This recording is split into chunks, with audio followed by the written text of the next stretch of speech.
अस्सलाम वालेकुम नाज़रीन, JN न्यूज़ HD के साथ मैं हूं नाइला भट्टी। नजर डालते हैं आज की अहम खबरों पर। मेहनत और ईमानदारी से मुल्क और कौम की खिदमत करने वाला हर शख्स काबिल फ़ख्र है। RPO सादिक अली डोगर रैंक से ज़्यादा इंसान की काबिलियत और मुखलिसी अहमियत रखती है। RPO Bahawalpur Arsalan Siddiqui bureau chief के मुताबिक रीजनल पुलिस ऑफिस बहावलपुर में तकरीब तकसीम इनामात का इनेकाद किया गया, जिसमें ज़िला रहीम यार्ड में अच्छी कारकर्दगी दिखाने वाले पुलिस अफसरान को तरीफ़ी इसनाद और कैश नकद इनामात दिए गए हैं।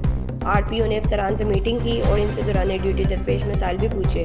RPO ने पुलिस अफसर से खिताब करते हुए कहा कि महकमा पुलिस में फ़राइज़ सर अंजाम देने वाले तमाम अफसरान और एहलकारान के साथ साथ इनकी फैमिलीज़ के वेलफेयर का भी खास ख्याल रखा जा रहा है। फ़र्ज़ की अदायगी में अपनी जान कुर्बान करने वाला हर पुलिस ऑफिसर हमारे महकमे का फ़ख्र है। शोहदा पुलिस की कुर्बानियों को कभी नज़रअंदाज नहीं किया जा सकता और हम रहे ना रहे, लेकिन शोहदा पुलिस महकमा में हमेशा जिंदा रहेगी। अच्छा काम करने वाले तमाम अफसरान बिलाशुबा इस अदारे और अवाम का सरमाया है।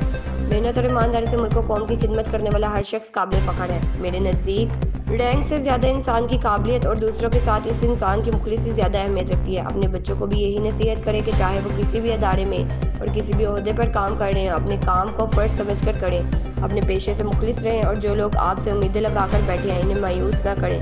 अदल कायम करना ऐन इबादत है। उम्मीद करता हूँ आप अपने अखलाक को बेहतर बताते हुए आवाम की खिदमत के जज्बे से सरशार होकर पहले से ज़्यादा मेहनत करेंगे। तर्जुमान रीजनल पुलिस ऑफिसर बहावलपुर।